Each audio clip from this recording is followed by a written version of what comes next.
설교하기 전에 잠시 말씀을 드리자면 그 인터넷 유튜브에 이 교육한 내용들이 이 설교가 계속 있지 않습니까?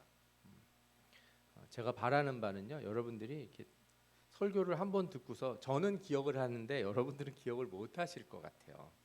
저도 밑에서 앉아서 말씀을 들어본 경험으로 봤을 때 설교자와 달리 앉아서 듣는 사람들은 잘 기억이 안 납니다.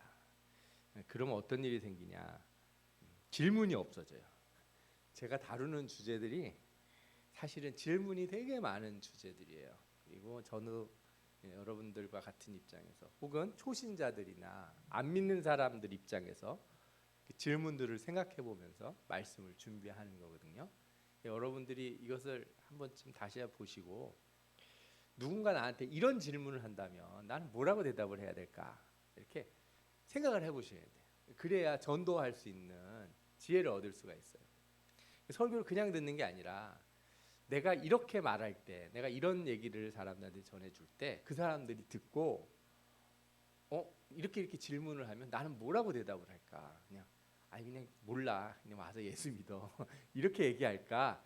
아니면 좀 설명을 해주고 자세한 건 우리 목사님한테 말을 듣더라도 내가 좀 해줄 수 있는 얘기가 이렇게 있다. 이런 거를 좀 여러분들이 익히시는 걸 제가 원해요. 죄송합니다. 여러분들한테 어려운 걸 시켜서 어려운 걸 시켜서. 근데 설교를 아무리 들어도 변화가 안 되는 이유 중에 하나가 자기에게 이 설교를 적용하면서 질문을 하셔야 되거든요. 오늘 오전에 들으신 말씀처럼 질서가 중요하다 그러면 그렇지. 그러고 가시면 아무 유익이 없어요. 그럼 우리 교회 안에서, 내 가정 안에서, 내 삶 안에서 나도 모르게 내가 질서를 깨는 일은 없는지 이렇게 생각을 해봐야, 질문을 해봐야 다음 단계로 갈 수가 있거든요. 오늘 말씀이 그래 의미가 되는 거고, 다른 교회에서 제 목사님들하고 얘기를 들어보니까 다른 교회는 설교를 저처럼 이렇게 많이 안 한다는 거예요. 뭐 어떻게 하냐 그랬더니 이렇게 주일날 설교를 하면 이걸 가지고 금요일 날도 다시 얘기하고 수요일 날도 다시 얘기하고 그래서 이거를 익히도록 이렇게 한다는 거예요. 저도 그러고 싶긴 한데 제 성격상에 좀 안 맞기도 하고 그다음에 여러분들이 충분히 이렇게 시간을 내서 말씀을 들을 수 있다고 생각하기 때문에 한번 돌아가셔서 이렇게 다시 들어보시고 차 안에서라든지 집에서 잠시 들어보시면서 하나의 질문이라도 한번 우리 자신에게 해보면서 어떻게 전도할지, 어떻게 전할지를 한번 생각해 보시는 여러분들 되시기 바랍니다. 아멘. 자, 오늘은 구원이란 무엇인가, 종말과 영혼에 대한 것들을 우리 살펴보면서 영적인 세계와 천사에 대해서 우리가 좀 다뤄보려고 합니다. 우리가 이제 죽어서 가는 천국, 우리가 이제 주님이 오실 그 심판의 때 모든 것이 완성되고 또 악인들은 또 마귀는 저 무저갱에 갇히고 우리는 천국에 간다 이렇게 알고 있는데 이 영적인 세계라는 게 그럼 우리가 나중에 죽어서 혹은 종말이 왔을 때만 가는 것인가? 지금 이 상태에서는 우리에게 영적인 세계를 이렇게 경험할 수 있는 것은 없는가? 이렇게 질문을 하게 돼요. 그러나 그렇지 않다는 거예요. 우리 모든 사람들이 현재도 우리가 죽고 또 종말의 때 다시 부활을 하겠지만 이 과정에서 영적인 세계는 우리 세계와 함께 있어요. 그래서 제가 이 천국과 지옥을 우리가 이제 다루려고 하면 천국과 지옥이라는 얘기를 사람들 할 때는 이게 죽어서 가는 게 아니라 지금 우리 가운데 영적인 세계가 있고 이것이 우리에게 영향을 준다는 걸 먼저 인식시켜야 천국과 지옥도 받아들일 수 있다고 봐요. 또 천국과 지옥을 얘기하려면 영적인 존재가 있다는 걸 설명해야 되고 그럼 천사와 마귀도 설명을 해야 되는 거죠. 천사와 마귀를 설명하면 사람들이 물어요. 악은 어디서 왔는가? 마귀는 왜 마귀가 되도록 하나님이 놔두셨느냐? 뭐 이런 질문을 하기 시작할 거예요. 그리고 심판과 구원이 어떻게 공정하고 그래서 어떻게 우리가 천국과 지옥으로 나눠지는지. 그래서 이게 간단한 문제가 아니에요. 그냥 뭐 그렇구나 우리 죽어서 천국 가야지 이렇게 생각하면 쉽겠지만 잘 생각해 보시면 우리가 믿는 신앙의 체계를 잘 잡지 않으면 이런 질문들을 하는 불신자들에게 설명하기가 상당히 어렵다는 걸 아셔야 돼요. 사람들은 이 천국과 지옥을 이렇게 장소처럼 생각하는 경우가 있어요. 여러분들 혹시 그 인터넷에서 이런 거 보셨습니까? 천국의 모습이 카메라에 찍혔다. 뭐 신문 기사 같은 게 있는 거 있잖아요. 여러분들 그 이게 전부 다 가짜입니다. 이거 이런 거 보고서 야 천국이 저 우주에 있대. 이런 식으로 하면은 어떻게 돼요? 주님은 못 타고 오시게 돼요. 우주선 타고 오시게 될 거예요. 이상한 일 아니겠어요? 이거는 일반적인 이런 신학자들이나 목사님들도 가끔씩 이런 것을 이렇게 헷갈려 하실 때가 있어요. 예를 들어서 여러분 태양과 우리 지구 사이에 거리가 있잖아요. 그러면 태양에서 빛이 출발하면 한 8분 20초, 8분 23초인가 이렇게 이후에 우리에게 다 도달해요. 그러니까 우리가 보는 태양은 언제적 태양이에요? 8분 20초 전의 태양이에요. 그러면 달은요 한 2.5초 걸린대요. 2.5초 전에 보는 거예요. 여러분들도 다 여러분들에서 제가 여러분들을 보는 건 반사된 빛을 보니까 아주 적지만 0.000000 몇 초 전에 여러분들을 제가 보고 있는 거거든요. 무슨 얘기를 드냐면 예수님이 한국에 오셨어요. 한국 땅에 딱 오셨어요. 그러면 이 소식이 전파돼야 되잖아요. 모든 소식이 전파될 때 빛보다 더 빨리 갈 수는 없다는 거예요. 그러면 달에 어떤 사람이 지금 막 탐사선 타고 가 있으면 달에 있는 사람은 몇 초가 지나서 알 거 아니에요, 그죠? 화성에 있으면 화성은 한 20분 걸린다는데 여러분 어떻게 생각해요? 그럼 20분 후에 예수님 오신 거 아실까요? 이런 식으로 생각을 하면은 우리가 착각을 하는 거예요. 영적인 세계가 물리적인 세계와 동일하다고 생각하는 거죠. 그 전혀 그렇지 않아요. 그런 말이 안 되잖아요. 어떻게 예수님이 오시는데 저 반대편에 있는 사람은 좀 이따 알고 우리는 먼저 알고 그러냐 이거죠. 예수님이 이 세상에 오실 때는 육신의 몸으로 오셨기 때문에 베들레헴에서 딱 태어나신 다음에 그 소식이 전파되는데 시간이 한참 걸려서 그래서 그죠? 우리나라에 오는데도 한참 걸리지 않았습니까? 그렇죠. 육체로 오신 그 소식들은 그럴 수 있는데 주님이 오실 땐 그렇지 않아요. 영적인 세계는 그런 식으로 오는 게 아니에요. 그러니까 우리가 그것이 무엇인지를 정확하게 표현하기는 어려워도 이런 식으로 생각하면 안 된다는 거예요. 또 과학자들은 뭐라고 얘기하냐면 이게 이제 우주에 폭발을 했을 때 모양인데 지금 마지막 쪽에 이제 파란색 있는 데가 지금 우리예요. 옛날에 한 점에서부터 뻥 터져서 이렇게 여기까지 왔다는 거예요. 일반적으로 이 그림을 보고 이해하기도 어렵겠지만 그래서 천국이 어딨냐 하나님이 어디 계시냐 그러면 저 우주 바깥에 계시다는 거예요. 그럼 여러분 우주 바깥은 공간이에요 아니에요? 우리가 사는 공간 안에 시간도 있고 그죠? 공간도 있는 거지. 우리가 사는 요 세계 안에 여기가 공간과 시간이지 저 바깥은 공간이 아니에요. 그렇게 말할 수 없거든요. 그런데 하나님이 저기 계신다 그러면 우리가 우주 바깥으로 나가면 볼 수 있겠네. 그래서 막 로켓 쏴서 얼마나 빨리 가는 로켓 쏘면은 저 하나님 있는 저 우주 바깥으로 나가 볼 수 있을까 이런 생각들을 하는데 안 되죠. 예, 불가능한 일이에요. 그런 개념으로 생각하면 안 된다 이거예요. 이 영적인 세계를. 요즘은 이렇지만 옛날에는 어떻게 생각했냐면은 고대 근동의 사람들은 우주가 이렇다고 생각했어요. 이 그림을 잘 보시면 재밌어요. 저 땅 바닥이 보이죠? 거기에 흙이 있고 물이 있어요. 저희가 이제 우리가 사는 땅이에요. 그죠? 그리고 공간이 있는데 위에 거기가 궁창인 거예요. 궁창에 해도 있고 달도 있고 별도 있고 붙어 있어요. 궁창이 이렇게 막혀 있지 않습니까? 그 궁창 바깥이 뭐예요? 그게 다른 하늘이에요. 궁창 밖의 하늘. 그래서 거기에 물이 또 있어요. 궁창 밖에 물이 또 있는 거죠. 땅 밑에는 뭐가 있습니까? 저 새까맣게 칠해져 있는 거 저기 스올이에요. 스올. 그 땅 아래에 스올이 있다 이렇게 생각을 했어요. 사람들이. 이게 고대 근동 사람들이 생각하는 이 세계관이에요. 그러니까 아브라함은 지구가 동그랗고 그죠? 만류인력 법칙이 있고 이런 생각 안 했어요. 이런 세상에 살고 있다 이 생각한 거예요. 창세기에도 그런 내용들이 곳곳에 등장해요. 그러니까 여러분들이 이런 거를 이제 성경을 읽을 때도 영적인 것과 물리적인 것을 잘 구별해서 읽을 줄 알아야 돼요. 물론 이후에 역사적인 내용들이 나올 때는 그건 사실로 나오지만 과거에 있는 내용들을 너무 문자적으로 해석하면 우리가 이렇게 벽에 가로막히고 하나님의 나라를 잘못 오해하게 되는 거죠. 그런 재밌는 생각들을 많이 가진 사람들이 유대인들이었는데 유대인들은 이런 신비주의적인 생각을 발전시켰어요. 그리고 그 대표적인 것 중에 하나가 카발라라는 게 있어요. 유대교 신비주의인데 그 카발라에 나오는 재밌는 것 중에 하나가 생명의 나무라는 거예요. 저 나무에서 열매가 맺히면 영혼이 열린다는 거죠.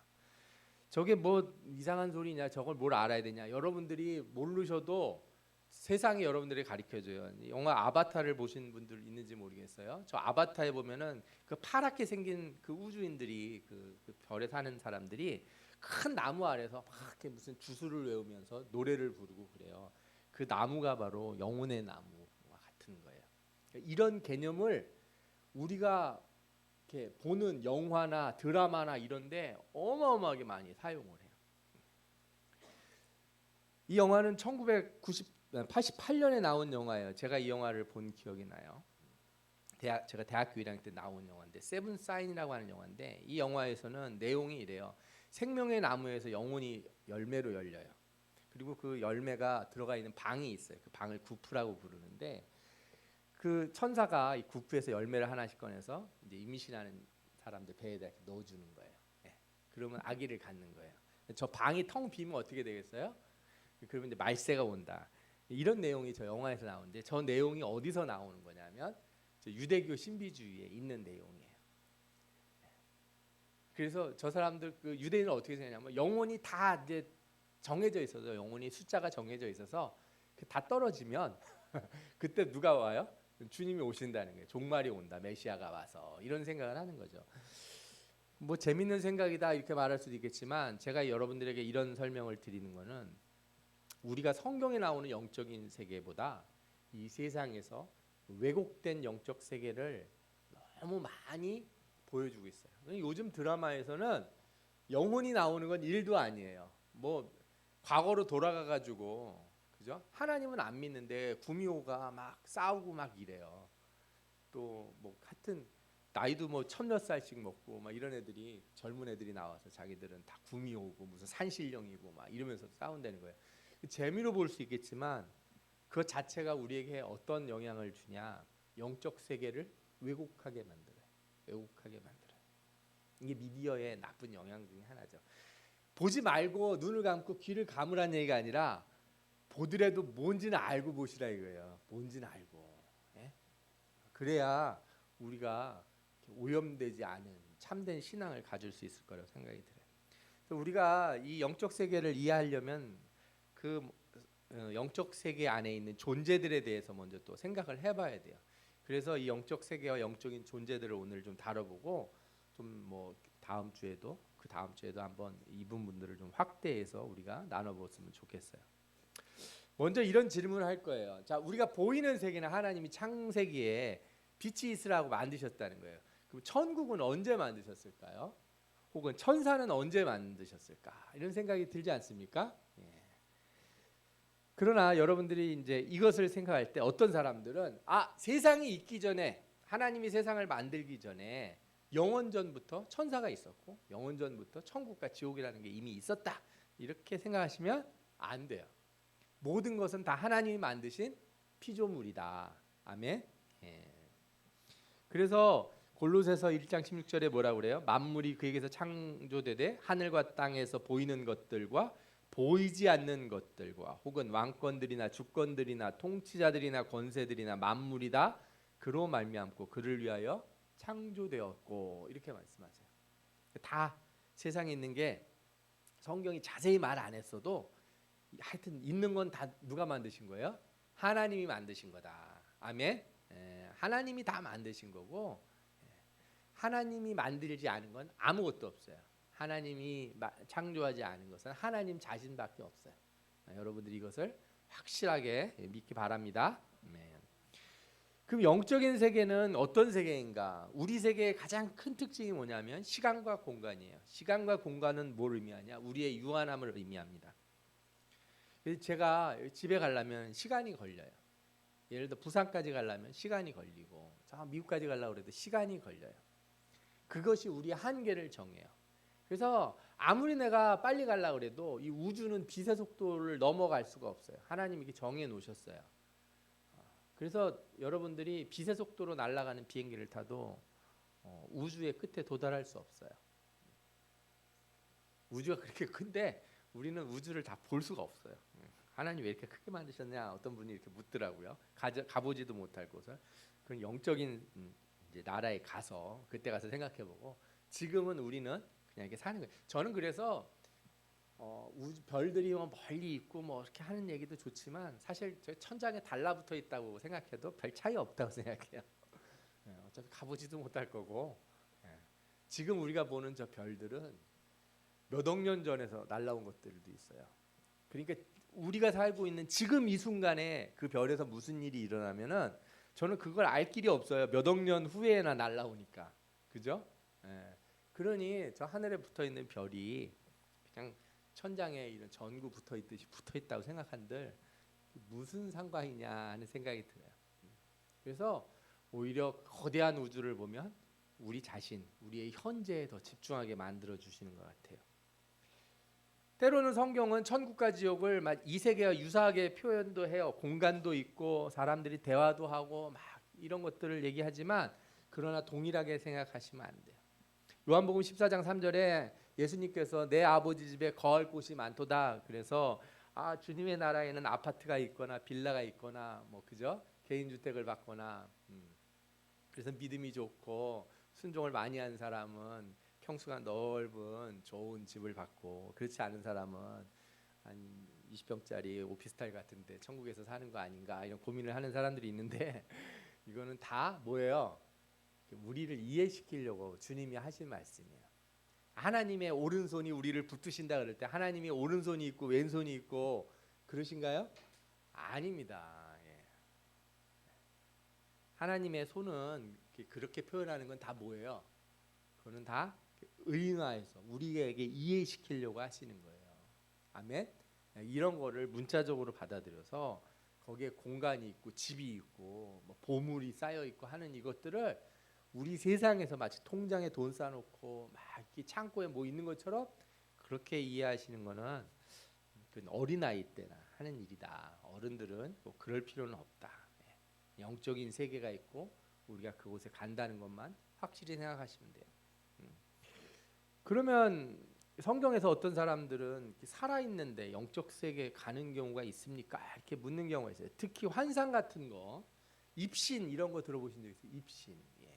탁 영혼이 팍 일어나가지고 탁 쳐다보니까 나는 누워 있고 그래서 공중으로 샥 날아가고 이런 생각을 하시는 분들이 있는데 성경에서 그걸 부정하진 않아요. 고린도후서 12장에 보면 바울이 체험한 일들을 얘기해요.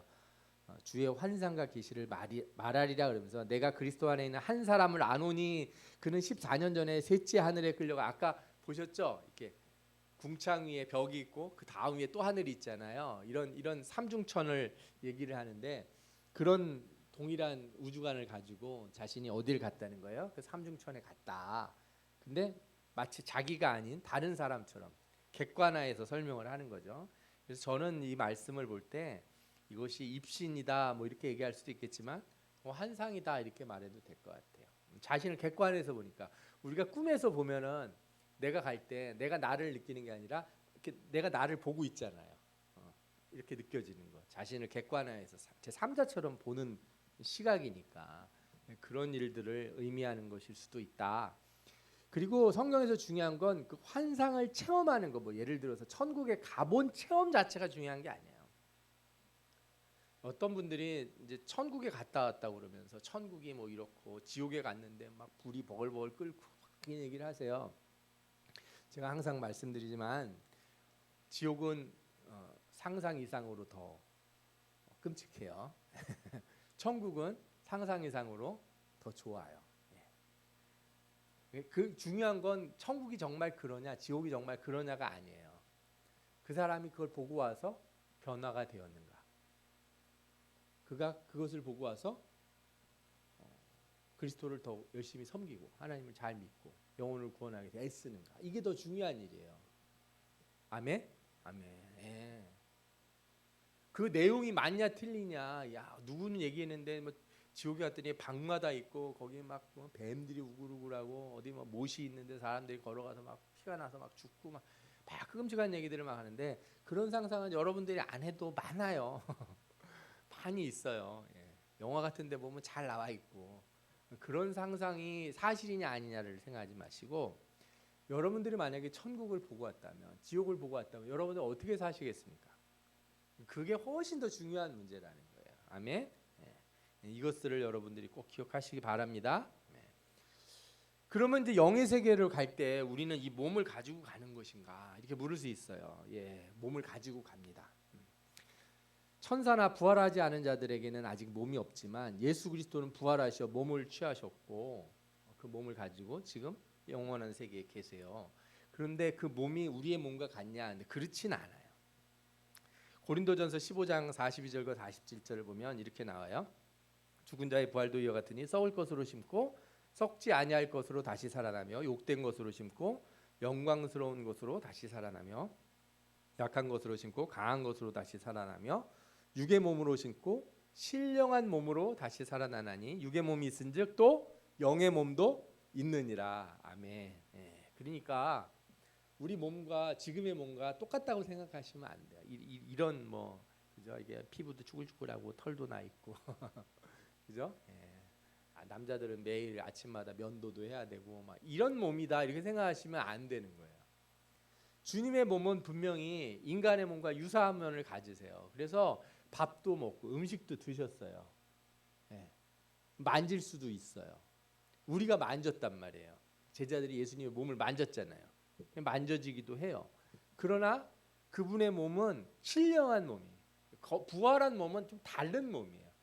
우리의 한계를 고스란히 가지고 있지 않다 이거죠. 우리의 지금 육체적인 한계를 고스란히 가지고 있는 그런 몸으로 부활하는 건 아니에요. 그래서 걱정하지 마세요. 여러분들 지금 그 상태로 부활하셔가지고 내가 또 부활했는데 계속 콜록콜록하고 내가 부활했는데 계속 머리도 자꾸 빠지고 막 이렇게 대머리 되는 것 같고 그죠? 이런 고민은 안 하셔도 된다. 그런 생각은 알지 할 필요가 없고 그러니까 이 연약한 몸이 죽었다 부활하면 뭐가 돼요? 아주 새로운데 썩을 것이 썩지 아니하고 욕된 것이 영광스러운 몸으로 살아난다는 거예요. 아멘. 예. 여러분들이 신령한 몸을 갖게 될 거예요. 영적인 몸을. 나중에 우리가 부활에 대해서 배울 때 좀 더 다뤄보기로 하고 우리가 이 영적인 몸을 가지고 영원한 세계에 가는 거지 이 몸을 가지고 가는 건 아니다. 이것들을 이해하시면 좋겠습니다. 아멘.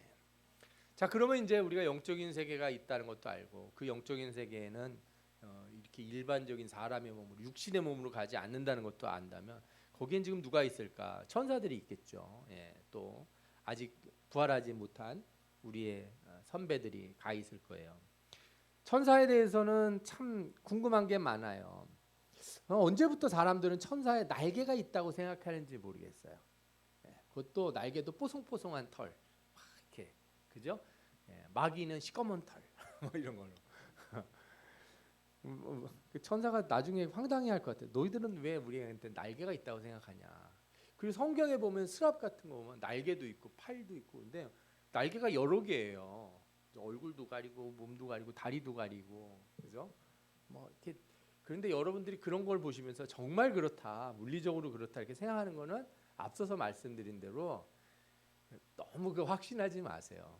성경에 나오는 그런 여러 환상들을 너무 물리적인 실체와 동일시하는 거는 제가 말씀드린 건데 바람직하지 않다. 마치 우리가 꿈에서 저는 이렇게 우리가 꿈꿀 때 보면 누가 막 얘기를 하는데 저 사람이 누구래 하는 얘기가 우리 귀에서 들릴 때가 있잖아요. 그런 경험 있으신가요? 꿈에서 누가 나왔는데 그 사람이 그 사람이라는 거예요. 제가 얼굴 보니까 그 사람이 아닌데 옆에서 그 사람이라는 거예요. 똑같이 이 천사를 대하거나 성령의 성을 만나면 그가 천사인지 아닌지는 직감적으로 알아요. 왜? 우리 영혼이 알게 돼요. 영적인 존재이기 때문에. 영적인 존재가 영적인 사람에게 나타나는 거예요. 그래서 우리는 그가 영적인 존재라는 걸 알고 이렇게 잠깐 우리 집에 좀 왔다 가세요. 밥 좀 드시고 가시죠. 예? 발도 닦아주고 아브라함이 그랬지 않습니까? 예. 롯도 어떻게 했어요? 가만히 앉아 있는데 저기서 천사들이 오는 게 보이는 거예요. 롯은 천사를 보고 사람들은 그냥 사람들을 봤다는 거예요. 일반 사람들은 이방인이 왔다, 외지인이 왔다, 이렇게 생각을 한다는 거예요. 그러니까 여러분들이 천사가 날개가 달려서 천사인지를 아는 게 아니고 하나님의 그 은혜로 이 영감으로 알게 된다는 거예요. 그가 천사인지 아닌지. 천사들은 뭘 하는 사람들이냐, 뭘 하는 존재냐, 사람이 아니죠. 뭘 하는 존재냐, 하나님이 창조하셔서 하나님의 일을 돕는 존재들이에요. 하나님이 시키는 일을 하는 그런 존재들이에요. 그래서 시편 103편 20절과 21절을 한번 같이 읽어볼까요? 시작. 능력이 있어 여호와의 말씀을 행하며 그의 말씀의 소리를 듣는 여호와의 천사들이여 여호와를 송축하라. 그에게 수종들며 그의 뜻을 행하는 모든 천군이여 여호와를 송축하라. 아멘. 하나님 말씀 듣고 하나님을 수종드는 그런 일을 하는 존재가 뭐다? 천사다. 천사는 몸이 있을까요? 없습니다. 예, 육체적인 몸 이런 거 없어요. 예, 그래서 결혼도 안 하고 자녀도 안 낳아요. 예수께서 대답하여 이르시되 너희가 성경도 하나님의 능력도 알지 못하는 거로 오해하였도다.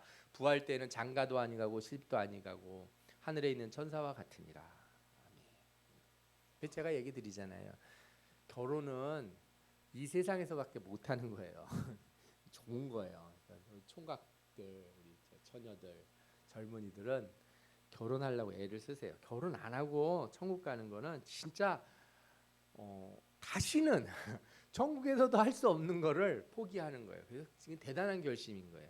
바울과 같이 특별한 결심을 가진 사람들이 하는 거고 일반 사람들 하나님 주신 복이니까 결혼을 하라 이거예요. 네, 아시겠습니까? 네. 천사는 몸이 없어서 결혼을 안 해요. 그러니까 여러분들이 성경을 읽다가 천사가 막 세상에 내려와 가지고 그죠? 여자를 막 꼬셔 가지고 결혼을 했대. 이런 거는 없는 거예요. 그거는 그 모든 나라의 설화 같은 데 있는 거죠. 왜 저 하늘에 이렇게 신이 내려와 가지고 괜히 호랑이하고 곰한테 니들 뭐 하고 싶냐 그래서 그죠? 마늘 이런 거 먹여가며 동굴에서 그렇게 해가지고 또 여자로 변하니까 왜 또 결혼을 해요 또 그죠? 곰하고 미련 곰하고 결혼을 하니 죄송합니다. 곰이 그렇게 미련하지 않다고 하는데 하여튼 그게 설화예요 설화. 그 그리스 로마 신화 같은 데는 뭐예요? 제우스가 툭하면 이렇게 변장을 하고 내려와 가지고 남의 여자들을 꼬셔 가지고 애를 낳는 거예요. 그래서 태어난 아이들이 영웅이라는 거예요. 이렇게 전부 다 그런 부풀려진 얘기들을 하는 건데 성경에 나와 있는 걸 보면서 그런 생각을 하는 건 잘못된 거다. 천사는 그렇게 안 한다. 할 수 없다. 아멘. 예. 그러니까 천사는 남자도 아니고 여자도 아니에요. 천사는 천사예요, 그냥. 아멘. 예. 이렇게 아셔야 돼요. 옛날에 교부들은 천사를 세 가지 등급으로 나눴대요. 보좌들과 그룹들과 스랍들 이런 이름으로 나누기도 하고 이 1등급이래요. 하나님과 되게 가까이 있어요. 하나님을 보면 안 되니까 전부 가리죠. 하나님 앞에서 스랍들이 날개로 얼굴을 가려요. 하나님을 보지 않으려고.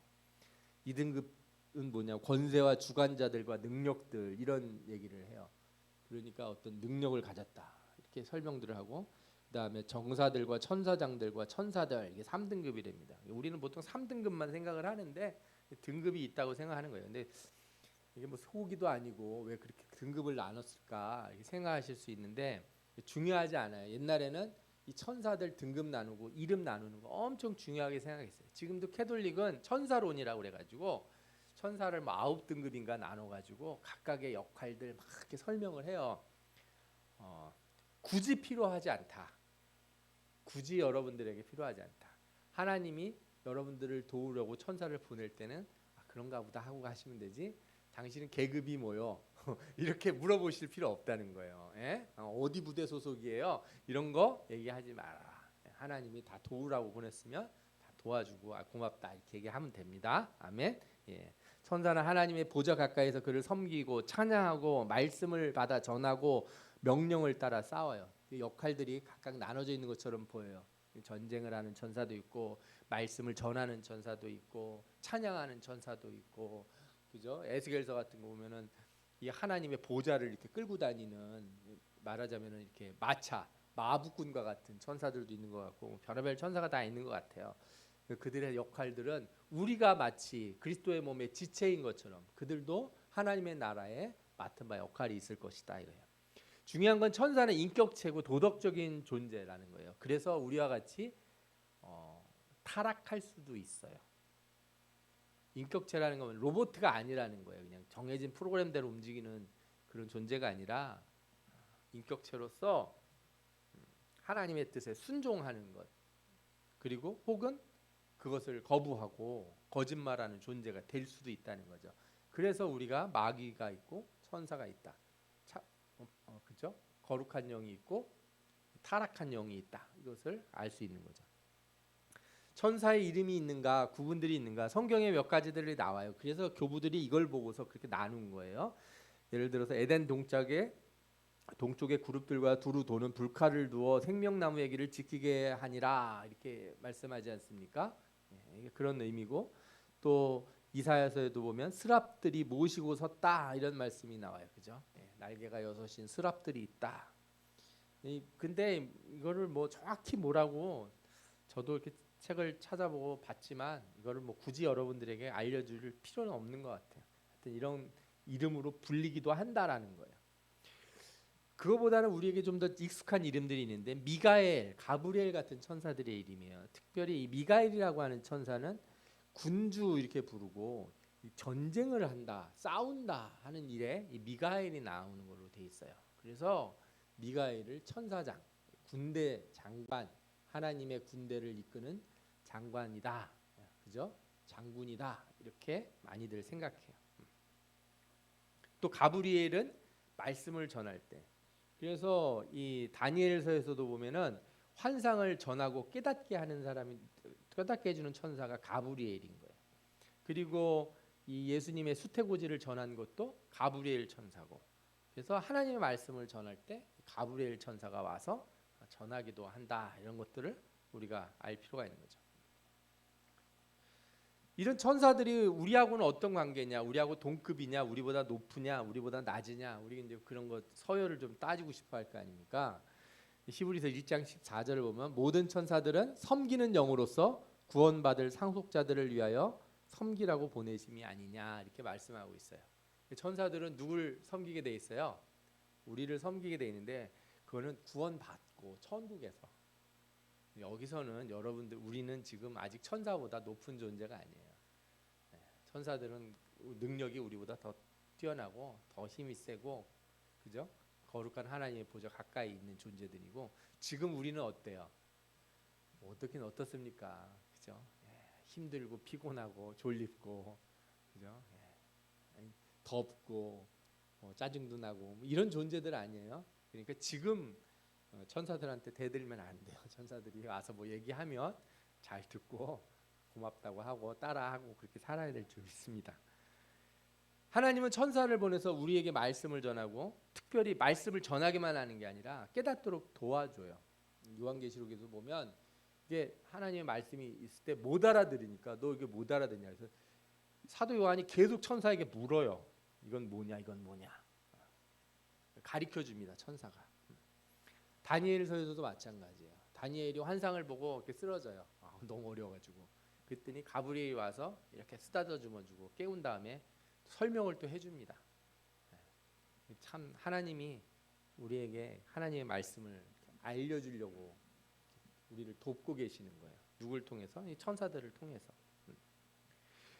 특별히 이 구약 성경에 보면은 이 율법을 누가 전해줬다 그러면 천사가 전해줬다, 이렇게 표현을 해요. 천사들을 통하여 하신 말씀이 견고하게 되어, 이렇게 돼 있는 걸 보면, 모세가 시내산에서 말씀을 받을 때 우리는 하나님이 직접 손으로 그렇게 줬다, 이렇게 생각하는데 그 과정에서 전달자들이 있었던 것 같아요. 천사들이 이렇게 받아서.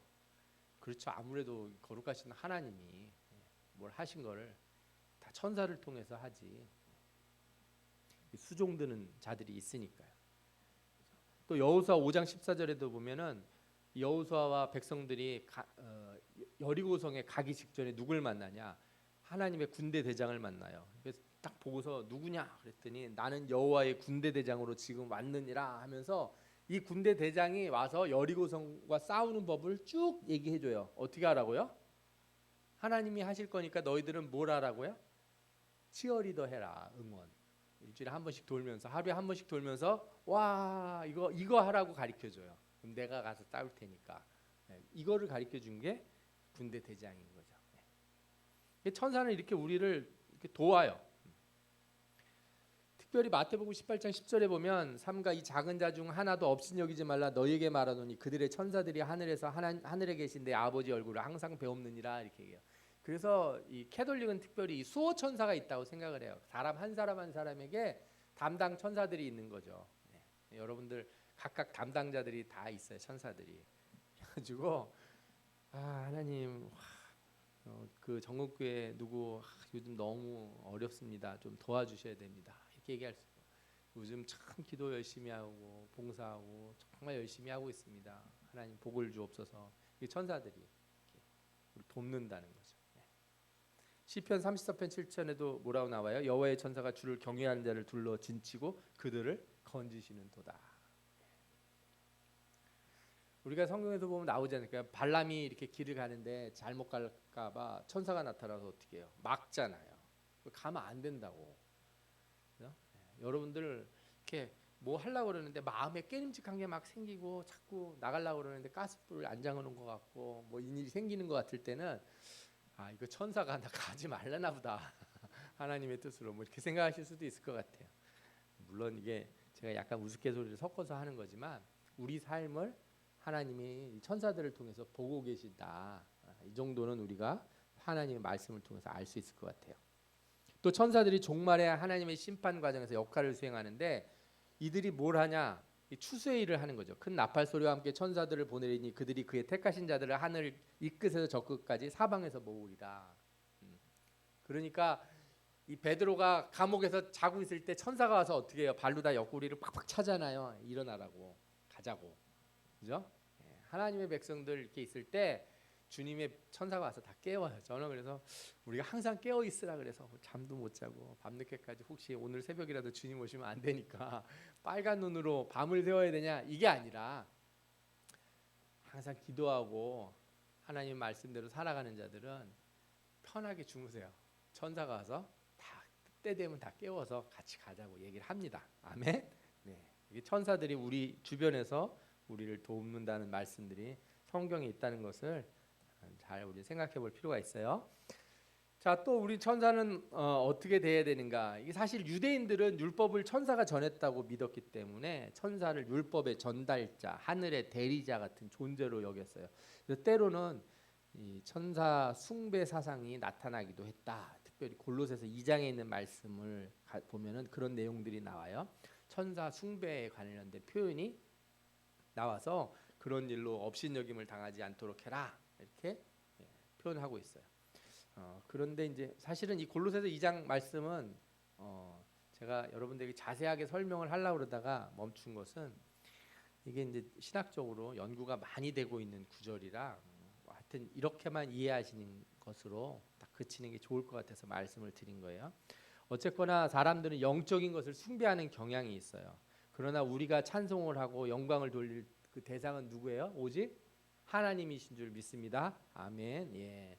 우리와 하나님 사이에는 중보자는 예수 그리스도밖에 없어요. 이 중간에 막 자꾸 누굴 세우지 마세요. 예.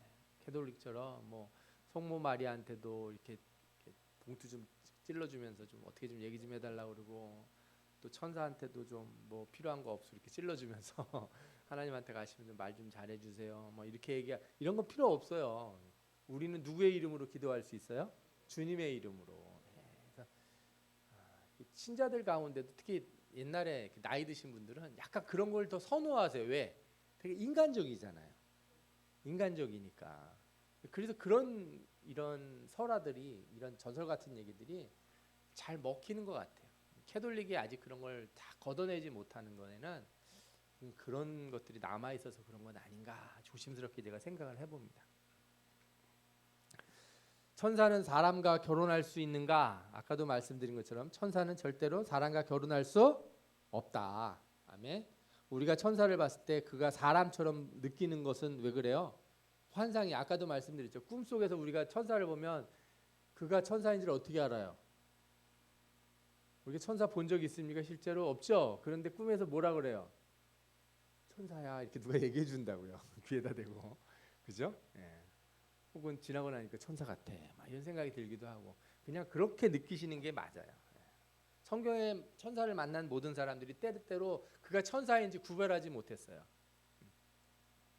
예를 들어서 삼손의 부모는 천사를 만났는데 처음에 못 알아봤어요.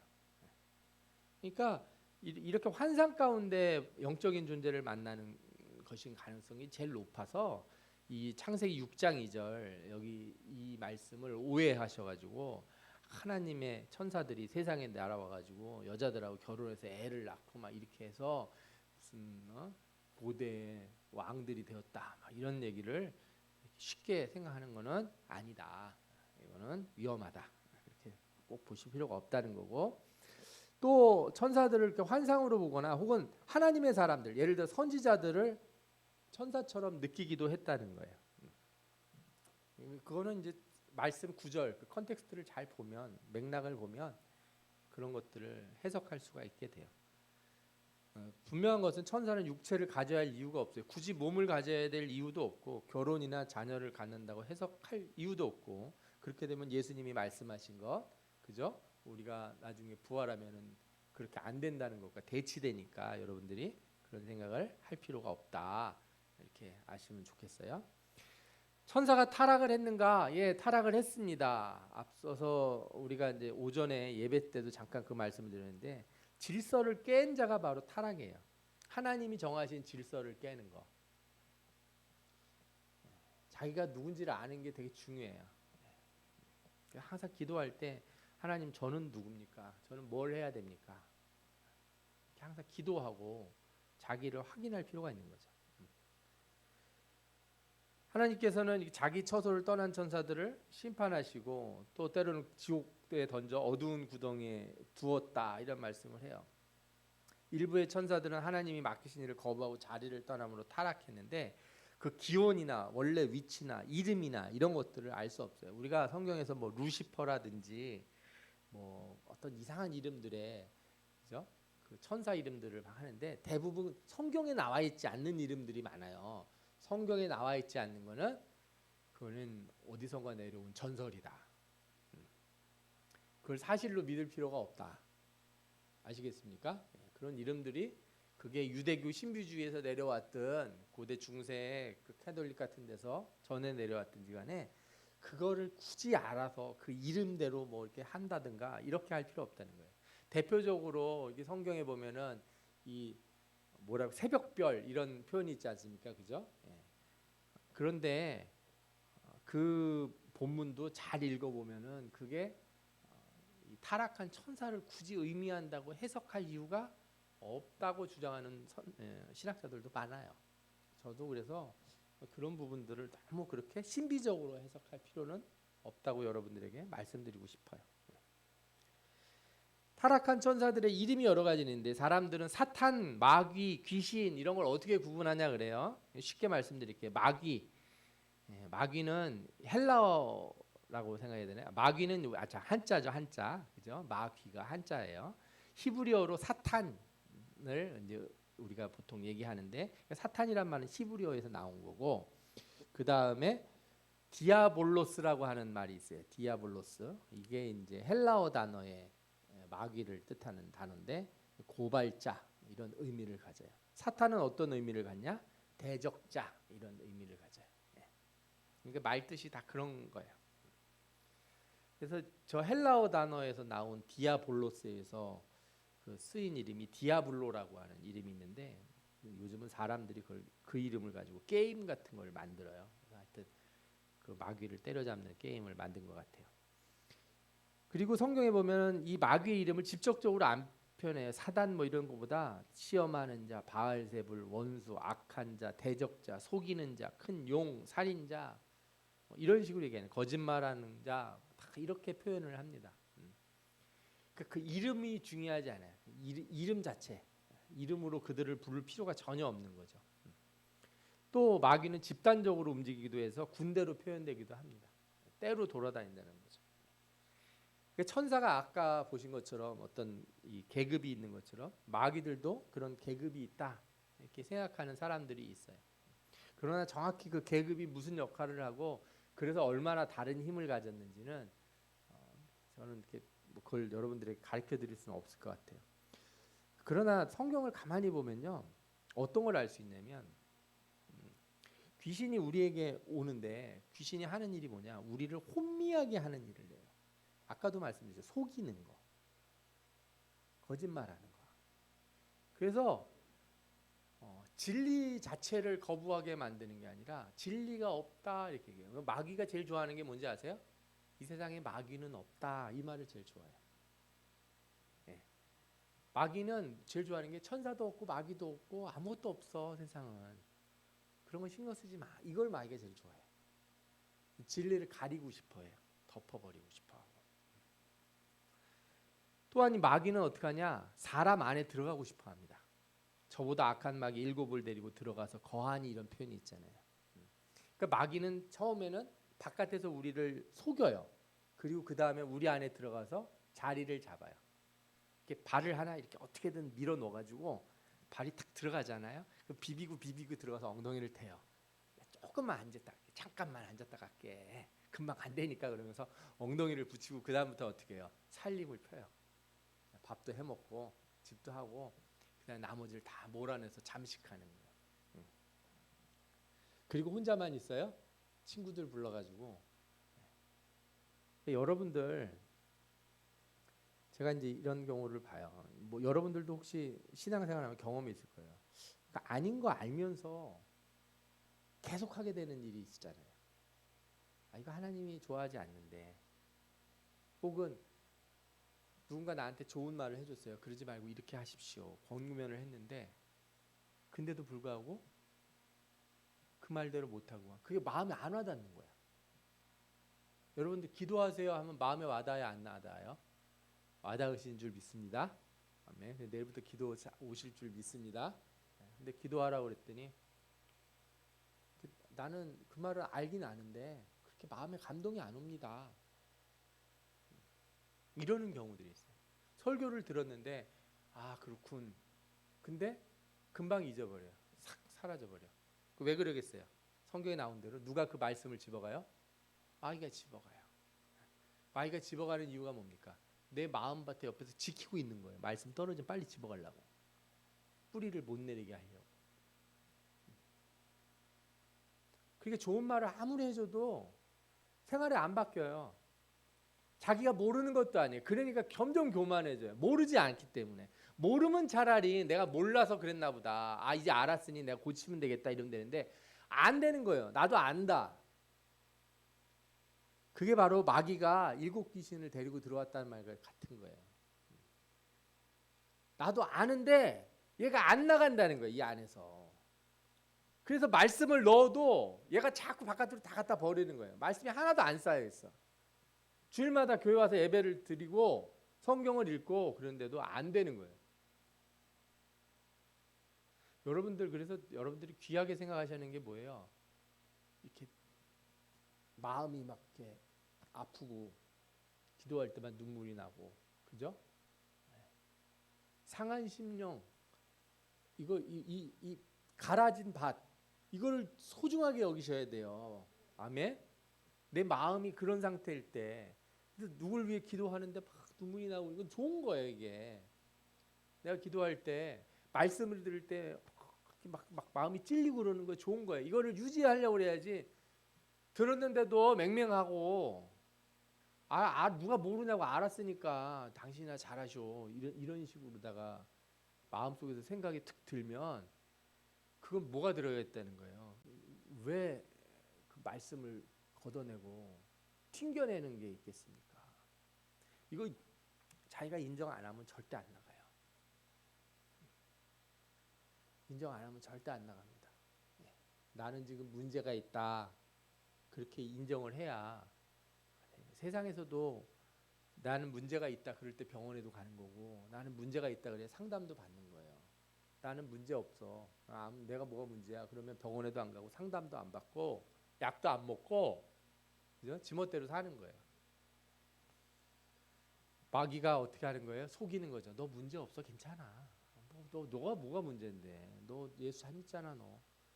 그게 바로 마귀가 우리를 속이는 거니까 여러분들이 분명히 확인하시고 이 마귀의 속임을 걷어내시는 여러분들 되시기 바랍니다. 아멘. 예. 악한 영들이 활동하는 방식은 뭐예요? 때로는 질병과 고난이 마귀의 활동이고 때때로 질병과 귀신을 동일시하기도 해요. 성경의 많은 부분에 있어서 이런 부분들이 나와요. 그죠? 그러나 항상 그렇지는 않아요. 바울은 디모데에게 병을 위해 포도주를 쓰라고 권고하기도 했어요. 이게 무슨 얘기입니까? 일반 은총으로도 해결할 수 있다는 거예요. 여러분들 마귀가 우리를 나약하게 만들고 게으르게 만드는데 그거 무슨 성령의 능력으로 막 방언받아야지만 해결하는 거 아니에요. 아침에 일찍 일어나서 운동하면 돼요. 그죠? 예. 예배 시간에 조는 거 해결하는 방법이 뭐예요? 전날 일찍 자래니까. 점심에 상추 좀 넣지 마시라니까요. 밥 맛있게 해가지고 상추 먹으면 졸립대니까 그렇게 얘기를 드렸는데. 예. 일반 은총으로도 해결할 수 있는 게 있어요. 일반 은총으로도. 일반 은총으로 충분히 알 수 있는 거. 그리고 그 범위가 넓어져서 이제는 약국에서 약도 팔아요. 그 약은 누가 만들었어요? 사람이 지혜를 만들었잖아요. 지혜는 누가 주셨습니까? 하나님이 주신 거예요. 지혜는 다. 그 지혜는 사람의 지혜가 악한 것으로만 해도 도둑질하는 지혜만 생기는 게 아니고 선을 행하는 지혜도 주신단 말이에요. 그러니까 어떤 사람들은 계속 이 일반 은총을 거부하고 특별 은총이 아니면 자기는 변화될 수 없다고 생각하는 사람들이 있는데 그러면 안 돼요. 그럼 하나님이 진짜 한번 너 특별 은총을 맛보고 싶냐? 특별한 고난을 겪으면 내가 특별 은총을 주마. 그래서 특별한 고난을 주실 때가 있어요. 그때는. 그러면 심각합니다. 한번 틴탕 얻어맞고 회개하고 변화되지 말고 평상시에 하나님이 하시는 말씀 잘 들으시기 바랍니다. 아멘. 예. 바울은 또한 자신이 가진 병을 육체의 가시로서 교만하지 않게 하시려는 하나님의 뜻으로 받아들였어요. 여러 계시를 받은 것이 지극히 크므로 너무 자만하지 않게 하시려고 내 육체의 가시 곧 사탄의 사자를 주셨으니. 이게 무슨 얘기예요? 바울에게 누가 계속 따라다닌다는 거예요? 마귀가 따라다닌다는 거예요. 바울의 몸에. 아니 바울 같은 하나님의 능력자가 마귀도 못 쫓아내냐? 못 쫓아낼 수 있다. 삼손이 능력을 행해도 가서 뭐해요? 능력을 행한 다음에 또 술집 가가지고 드릴라하고 놀잖아요. 그럴 수 있다라는 거예요. 무슨 뜻인지 이해가 되십니까? 예. 성령의 능력과 마귀가 공존해요. 이 세상에서는. 완벽하게 나는 성령에 사로잡힌 사람으로 산다는 거는 그런 거는 없어요. 그래서 기도하는 사람일수록 어떤 유혹에 시달려요? 죄의 유혹에 시달려요. 죄의 유혹이 다양한 방식으로 나타나요. 어떤 사람에게는 성적인 것으로, 어떤 사람에게는 명예와, 어떤 사람에게는 권력, 어떤 사람에게는 재물, 그죠? 온갖 것으로 다 나타나요. 응? 그래서 자기를 알아야 돼요. 그것이 나의 가시라는 거를. 여러분들이 기도하실 때 내 삶에 걱정거리가 하나도 없게 하여 주옵소서 이런 기도를 하시면 안 돼요. 아무 문제가 없는 삶이라는 건 없어요. 제가 그래서 기도 제목 내라고 할 때 뭐라고 말씀드렸습니까? 내가 어떻게 이 문제를 들고 살아갈 수 있을지를 그걸 하나님 앞에 구하라는 거예요. 그 해결하게 달라고 그러지 마시고 바울도 해결 못한 게 있잖아요. 왜 하나님 나는 평생 이 기도를 해야 됩니까? 안 하셔도 돼요. 하지 마세요. 그건 해결될 문제가 아닌 거예요. 그럼 내가 뭘 받아야 돼요? 그 문제가 있어도 내가 속상하지 않도록 견뎌내고 이겨낼 수 있는 능력을 주옵소서. 아멘. 우리가 그런 문제 중에 가족 문제가 있잖아요. 그럼 뭐예요? 그런 기도하면 이 문제를 해결해 주시면 죽으란 말이냐 이거예요. 그런 거 아니에요. 아니 설사 가족 중에 누가 괴롭히는 사람이 돌아가셔도 하나도 안 달라집니다. 내가 안 바뀌면. 내가 안 바뀌면 안 달라지는 거예요. 그러니까 기도하실 때 나는 어떤 사람이 될 것인가? 내 능력을 키우세요. 내 능력을.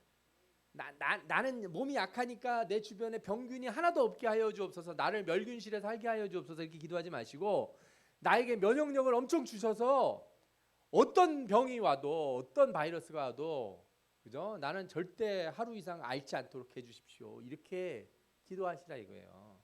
그 강한 사람이 되기를 위하여 기도하는 여러분들 되시기 바랍니다. 아멘. 예. 그래서 우리가 사는 세상은 영적인 싸움이에요. 싸움, 전쟁. 응? 주님이 십자가에서 어떻게 했어요? 이 영적 세계의 우두머리, 악한 영의 세계의 우두머리는 사탄을 갖다가 밟으셨어요. 쫓겨났어요. 걔네들은 지금 망했단 말이에요. 이제 해폭탄은 예수님이 떨어뜨려 놨어요. 좀 이따 가서 정리하실 거예요. 잔재들이 남아 있는 거예요. 잔재들. 걔들이 뭐예요? 우리 안 망했다고 자꾸 거짓말을 하는 거예요. 근데 성경은 뭐라고 그래요? 너희들은 이미 망했다. 예수 그리스도의 십자가로 망했다고 성경에서 분명히 선포를 하잖아요. 여러분들이 그걸 믿으셔야죠. 나한테서 게으름이 역사하고 나한테서 나쁜 것이 역사하고 거짓이 역사하고 미움과 원망이 역사할 때 뭐라고 얘기해야 돼요? 너희는 죽었어. 너희는 끝이 났다. 원망하고 미워하고 짜증내고 그죠? 원수 맺는 걸 계속 들고서 끝까지 갈 수 없다는 거예요. 왜? 다 하나님이 저 무정에 쳐놓을 건데 그걸 왜 우리가 붙들고 사냐고요. 분명히 그리스도의 십자가가 이겼다는 것을 확신하시고 그래서 우리는 어떻게 해야 돼요? 우리는 싸워야 돼요. 근신하라 깨어라. 너희 대적 마귀가 우는 사자같이 두루다니며 삼킬 자를 찾는다 그랬어요. 이렇게 돌아다니면서 보는 거죠. 이렇게 옆에서 찔러봐요. 아이고. 저는 제일 안타까운 사람이 누군지 아세요? 기도 많이 하는데 이 문제 해결 못하는 사람들이에요. 마귀가 자꾸 찌르는데 기도도 해요. 말씀도 보고 목사님들도 그럴 수 있어요. 뭐 그럴 수 있는 게 아니라 그런 사람들이 많아요. 설교도 하고 부흥회도 하지만 자신의 문제가 어디서 왔는지를 잘 모르고 덮고 있는 사람들도 있다는 거예요. 절대 하나라도 해결하지 못하면은 하나님 나라에 갈 수 없어요. 나는 이 세상에서 매듭진 거를 다 풀고 가야 돼요. 아멘. 아멘. 여러분들을 반드시 마귀가 묶어놓은 이 매듭들 다 그리스도의 보혈로 푸시기 바랍니다. 아멘. 예. 그래서 주님이 오시는 날 다 쫓겨날 거예요. 쟤네들은 끝이 났어요. 예. 저는 이 계시록을 그래서 여러분들 때때로 한번 보세요. 저는 계시록이 뭐예요? 소망의 말씀이라고 생각해요. 다 이긴다. 내가 지금 이렇게 힘들게 살아도 반드시 주님이 오셔서 다 승리하시고 나를 괴롭히는 모든 것들을 다 저 무적행에 보내고 우리를 주님의 그 아름다운 천국으로 우리를 이끄실 것이다. 확신하시기 바랍니다. 아멘. 여러분들 오늘 말씀을 잘 생각해 보십시오. 영적인 세계는 그래서 죽음 이후에 가는 세계만 생각하시지 마세요. 우리 현실에 아주 깊이 연결돼 있어요. 지금 우리가 사는 세상은 싸움터예요. 싸움터. 전쟁터라 이거예요. 성경이 영적 세계에 대해서 전하는 거는 구원을 그래서 더 붙들고 확신하게 만들기 위한 거예요. 그 쓸데없이 지식을 많이 가지라고 하는 게 아니에요. 막 계급이나 외우고 천사 이름이나 외우라고 그런 것들을 알려고 하는 게 아니고 구원의 중요성을 확실히 붙들고 살아가기 위해서 말씀해 주시는 것을 알기 바랍니다. 또 영적인 존재들은 인격적 존재예요. 그 인격적 존재는 뭐예요? 구원받은 자들은 거부할 수가 있어요. 여러분들을 마귀가 강제로 끌어갈 수 없다는 거예요. 천사도 여러분들을 강제로 못 끌어가고 마귀도 강제로 못 끌어가요. 내 마음의 문은 내가 열어야 되는 거예요. 내가 닫을 땐 내가 닫고 쫓아낼 땐 쫓아내야 돼요. 하나님 분명히 이렇게 하라고 싸우라고 말씀하셨으니 여러분들 싸울 수 있는 줄 믿으시고 주의 이름으로 승리하시기 바랍니다. 아멘. 이 재림 때까지 이 영적 전쟁에서 모든 우리 성도들 승리하고 주님이 모든 것을 끝내실 때 감사함으로 기쁨으로 저 천국으로 가시는 여러분들 되시기 바랍니다. 아멘. 우리 다 같이